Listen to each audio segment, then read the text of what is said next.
Pak, kan kita ini kan berdasarkan Kepres 72 ya, APBN kita. Tiba-tiba di Perpres 72 itu, KMK 500 ini kan belum ada, Pak. Dan belum pernah dibicarakan sama kita. Ini bagian dari ada peningkatan yang sangat signifikan. Yang tadinya belum ada jadi ada, yang tidaknya ada jadi meningkat. Kita waktu itu kan sudah menyepakati, Pak, dan merapat tanggal 6 Mei tahun 2020, bahwa apapun kita tidak mempermasalahkan, Pak. Kita ingin memberikan tatakan hukum yang kuat terhadap apapun keputusan pemerintah, supaya legitimasinya makin kuat gitu loh, Pak. Pada saat itu, apapun yang menjadi rencana pemerintah, kita minta akan dikonsultasikan, Pak. Kita ini sangat fleksibel sama pemerintah, Pak. Minta hari ini selesai, Pak. Itu aja, Pak. Minta tolong disampaikan sama Bu Menteri, Pak. Kita mengerti kebutuhan itu, Pak. Apalagi tadi Bapak membuka dengan ruang keluasan, ruang fleksibilitas. Dan di sini kan kita ingin bicara tentang bahwa apapun yang menjadi keputusan pemerintah kan kita tidak pernah tidak memberikan dukungan politiknya. Tapi jangan sampai kemudian itu diputuskan dulu oleh pemerintah terus kemudian baru dibawa ke kita. Ya mohon maaf, Pak. Kita ini bukan cuma sekedar jadi pendukung yang tidak membicarakan substansi, tapi kita ingin memberikan substansinya untuk apa? Apalagi tadi Bapak bicara tentang fleksibilitas. Ini kan pilihan-pilihan yang menurut saya subjektif terhadap pilihan pemerintah. Nah, kita kan di sini bicara tentang objektivitas.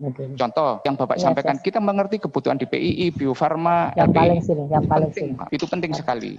Ini kan meningkatkan akses pembiayaan bagi UMKM, UMI, dan MBR, Pak. Masalah berpenghasilan rendah. Ini kita mendukung sekali, Pak. Ini sangat bagus. Tapi saya kepingin tahu, Pak, ada rencana mengenai Pegadaian PMN disatukan di dalam satu holding di BRI. Saya kepingin tahu standing positionnya Kementerian Keuangan seperti apa yang harus kita jelaskan. Karena wacana itu sekarang sedang berkembang. Saya ini termasuk yang dikejar-kejar untuk memberikan pandangan dan opininya. Saya bukan pengambil keputusan, Pak. Yang mengambil keputusan adalah Menteri Keuangan sebagai pemegang saham. Menteri Keuangan itu pemegang saham BUMN, Pak, sebagai bendahara umum negara menurut Undang-Undang Nomor 1 Tahun 2004. Kalau Menteri BUMN itu hanya kuasa pemegang saham, Pak. Jangan sampai kuasanya pemegang saham, kuasanya melewati pemegang sahamnya. Di rapat ini mungkin Bapak yang mewakili Menteri Keuangan, saya kepingin tahu pandangannya tentang rencana itu, Pak. Karena ini menimbulkan pertanyaan kepada kita mengenai program-program akses pembiayaan bagi UMKM, UMI, Mekar, dan yang lainnya itu yang sudah sangat settle, sangat mapan di masyarakat, membangun sistemnya ini, kok kemudian mau di clustering sendiri. Alasannya kita juga belum tahu, Pak. Saya kepingin tahu, Pak, soal ini, Pak. Mohon penjelasannya, Pak. Terima kasih.